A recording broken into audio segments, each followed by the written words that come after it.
विश्व वंदनीय संत सम्राट बंदी छोर सदगुरु श्री कबीर साहब जी, मेरे हृदय मंदिर के आराध्य परम पुरुष सदगुरु श्री महान साहब जी, पूजा के योग सभी संत समाज, मैं चरण कमलों में सिर झुका के त्रैवार बंदी करता हूँ। बोलिए श्री सदगुरुदेव की जय। सदगुरु श्री कबीर साहब जी कहते हैं कि भाइयों, आप मोह को नहीं त्याग पाते, इसलिए मोही हो जाते। आप काम को नहीं त्याग पाते, इसलिए कामी हो जाते हो।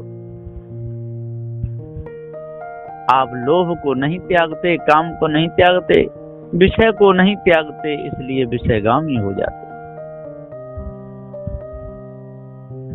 यदि इन पर विजय प्राप्त कर लो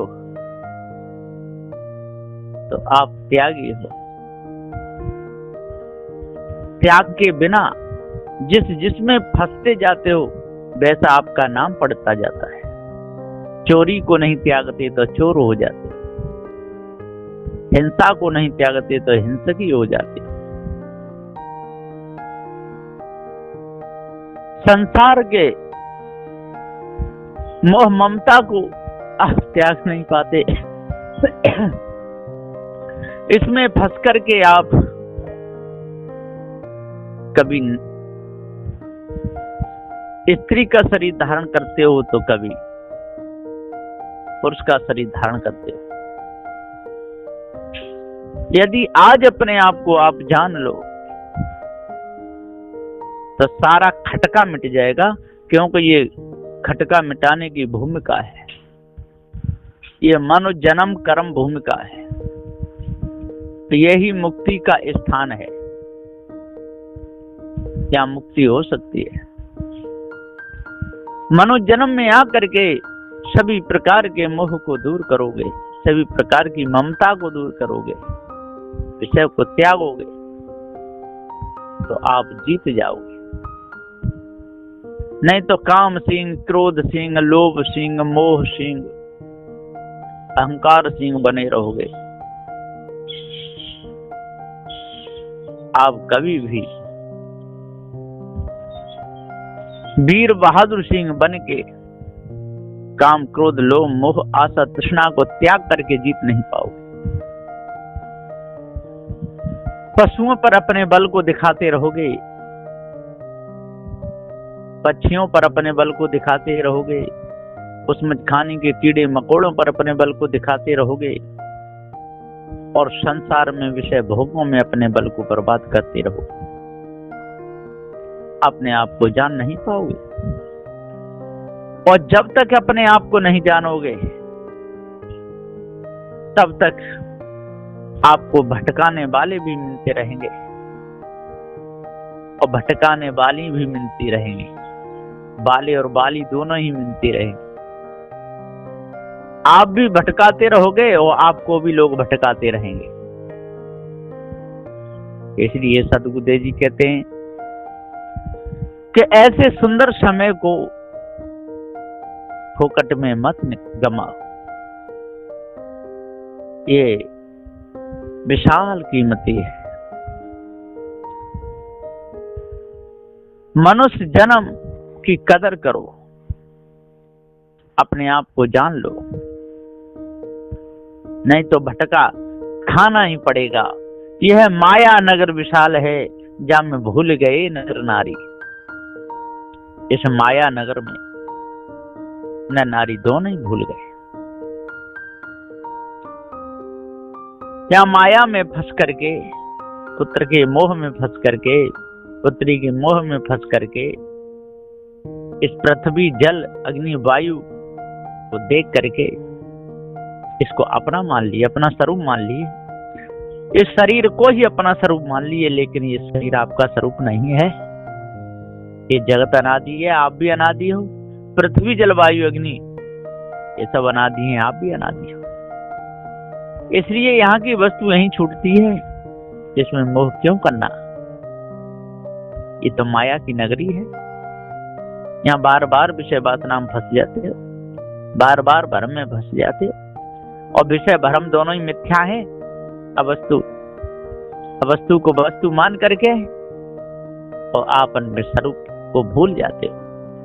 यह माया नगर विशाल है, जहां भूल गए नर नारी, जहां भूल गए नर नारी, जहां भूले लोग अनारी, आप अनाड़ी बन जाते। अपने शरीर को नहीं समझ पाते कि ये शरीर जड़ है, और अपने स्वरूप को भी नहीं समझ पाते कि मैं अजर अमर अखंड हूं, ये शरीर अलग और मैं अलग हूं। ऐसा यदि आपको ज्ञान हो जाता तो आप संसार के चक्कर में नहीं फंसते, इन मायावी गुरबा लोगों के चक्कर में फंस करके अपनी बर्बादी नहीं करते। जब जब आए तब तब भूले, भटके भटके दुख पाए, और जब जब आए तभी भूले, जब जब आए तभी संसार की बाहर में अपने आप को भूल गए, स्त्रियों के चक्कर में फंस गए, स्त्री पुरुष के चक्कर में फंस गई, और यही अपने आप को वो समझते रहे। स्त्री घट में आ गया तो ये समझ लिया कि मैं स्त्री हूं, और पुरुष घट में आया तो वो समझ लिया मैं पुरुष हूं। ये नहीं समझ पाए कि मैं अजर अमर अखंड चेतन जीव हूं। इतना पता चल जाता तो चाहे स्त्री घट में आता चाहे पुरुष में कल्याण कर लेता।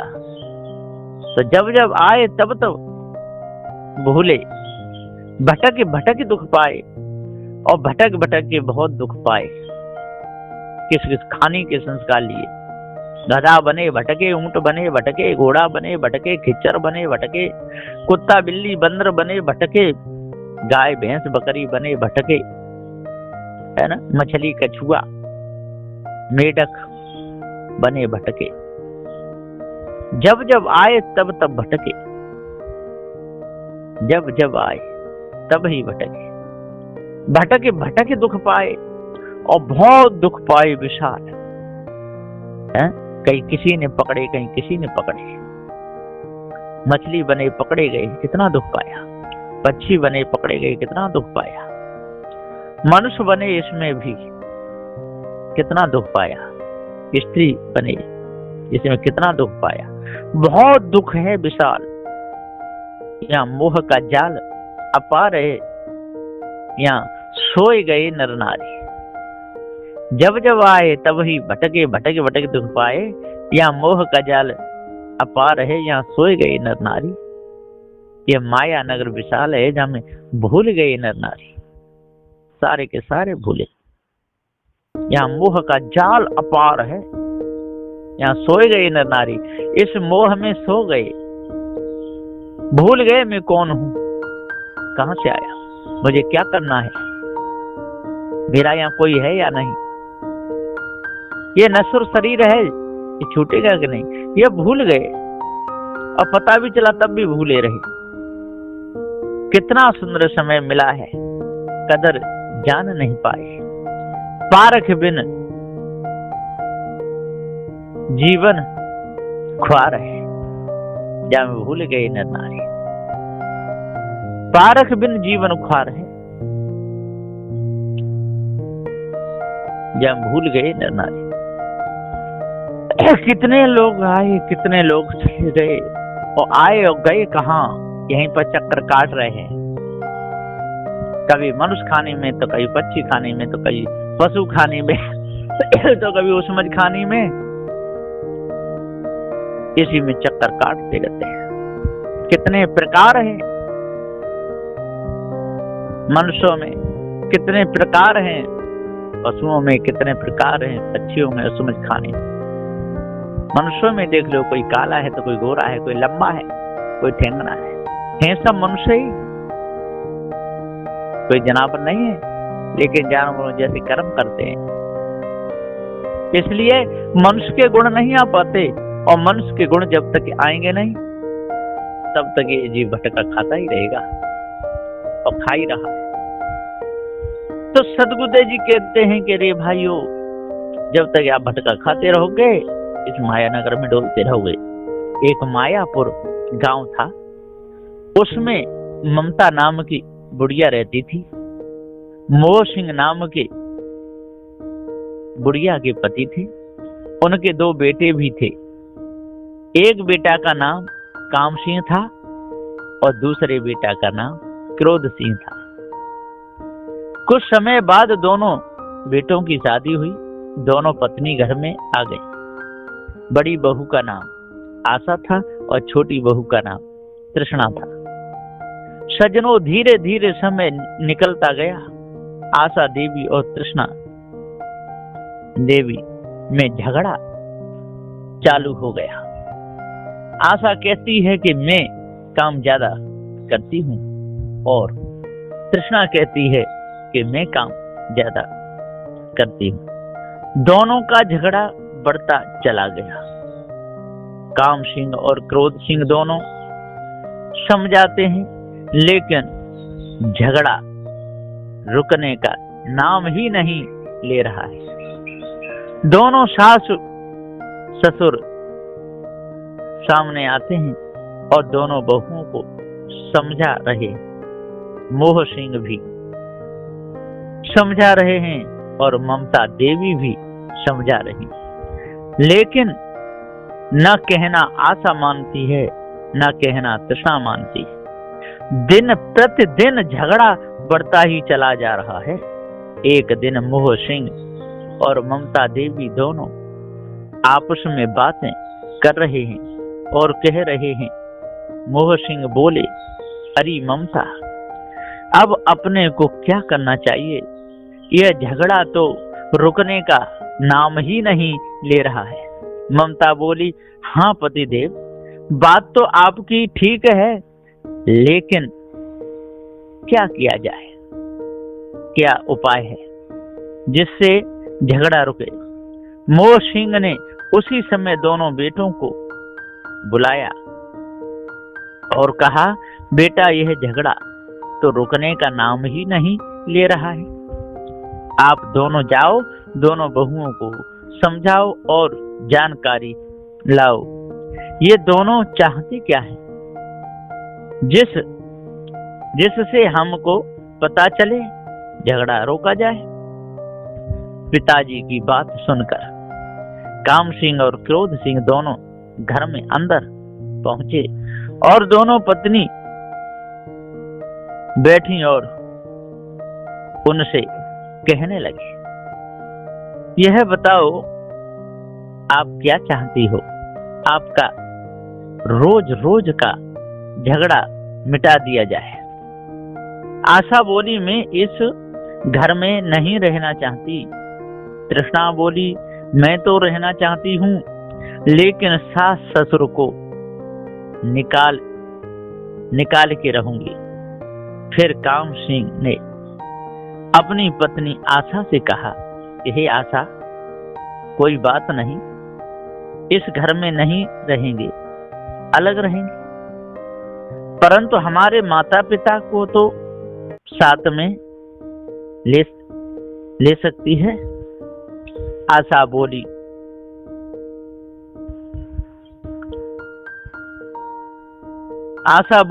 नहीं जी नहीं, आपके माता पिता साथ में नहीं रह सकते।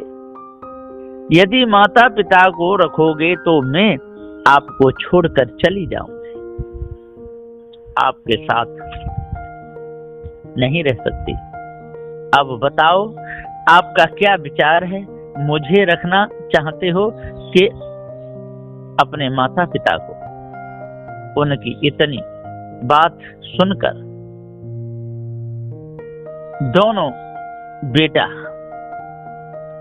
अपने माँ बाप के पास चले गए और बोले, पिताजी, हमारी पत्नियों का कहना है कि हम आपके माता पिता को नहीं रखेंगे। अब बताओ हम क्या करें? इतनी बात सुनते ही दोनों माता पिता रोने लगे। बेटा, अब हमारा बुढ़ापे में क्या होगा? काम सिंह और क्रोध सिंह दोनों कहने लगे, इसमें हमारा कोई दोष नहीं है। हम तो रखना चाहते हैं, लेकिन हमारी नारियां रखना नहीं चाहती, तो हम कुछ नहीं कर सकते। आप तो आज ही हमारे घर से निकल जाइए, हमको आपकी जरूरत नहीं है। मोह सिंह रोने लगे, ममता भी रोने लगी, लेकिन काम क्रोध माने नहीं। हाथ पकड़ कर दोनों घर से बाहर निकाल दिए और अपनी अपनी औरतों को लेकर चले गए। सज्जनों, जो मोह करता है उसे भी रोना पड़ता है, और जो ममता करता है उसे भी दुख उठाना पड़ता है। जब आशा और तृष्णा दोनों वेग पर आती हैं, उस समय काम और क्रोध को उनके वश में होना पड़ता है, बात माननी पड़ती है। उस समय मोह और ममता का हाल बेहाल हो जाता है। इसलिए भाई, आज हमारी बात मानो और इस मायापुर को अपना मानना छोड़ो। यह संसार ही मायापुर है, माया भी यह चेतन जीव है। इस शरीर और संसार को देखकर अपने आप को भूल जाता है। मोह सिंह भी यह चेतन जीव है और ममता देवी भी यह चेतन जीव है। अब यहाँ शंका होती है, अब हाँ, यहाँ शंका होती है, क्या यह जीव मोह है? नहीं, मोह नहीं है, मोह सिंह है। यानी मोह को अपना स्वरूप मान लेता है। मोह तो अवस्तु है और जीव वस्तु है, लेकिन जब मनुष्य खाने में आता है तब तब अपने स्वरूप को भूल जाता है। और भी शंका होती है, क्या ममता चेतन जीव है? नहीं, ममता चेतन जीव नहीं है। ममता भी अवस्तु है, वस्तु नहीं है, परंतु बार बार विषय वासना में फंसकर स्त्री का शरीर धारण करता है और ममता में फंस जाता है। इसलिए इसे ममता देवी कहा गया है। तो सज्जनों, मोह और ममता को त्यागो, तब आपकी जीत होगी। जब इन दोनों पर विजय प्राप्त कर लोगे तो काम और क्रोध आपके पास नहीं, आपके पास भी नहीं आ सकती। जब काम और क्रोध नहीं आ सकते तो फिर आशा और तृष्णा की क्या चलेगी? न आशा निकाल पाएगी, न तृष्णा निकाल पाएगी। आप इन सब पर विजय प्राप्त कर लोगे, आपकी जीत हो जाएगी। फिर कभी हार नहीं होगी, आपकी जीत पारखी संत ही करा सकते हैं और कोई नहीं। यह निर्णय तो यह माया नगर विशाल है, जहाँ में भूल गए नर नारी, जहाँ में भूल गए नर नारी, जहाँ में भूले लोग अनारी। इसमें सारे के सारे भूल गए, अपने आप को नहीं जान पाते। जब जब आए तब ही भूले, भटक भटक दुख पाए। यहाँ मोह का जाल अपार है, यहाँ सोए गए नर नारी। इसलिए सज्जनों, इस सुंदर समय को मत निकालो, पारखी संतों की शरण में लगो और जड़ चेतन के भेद को ठीक ठीक समझ लो, तो सारा भार हट जाएगा। बोलिए श्री सद्गुरुदेव की जय।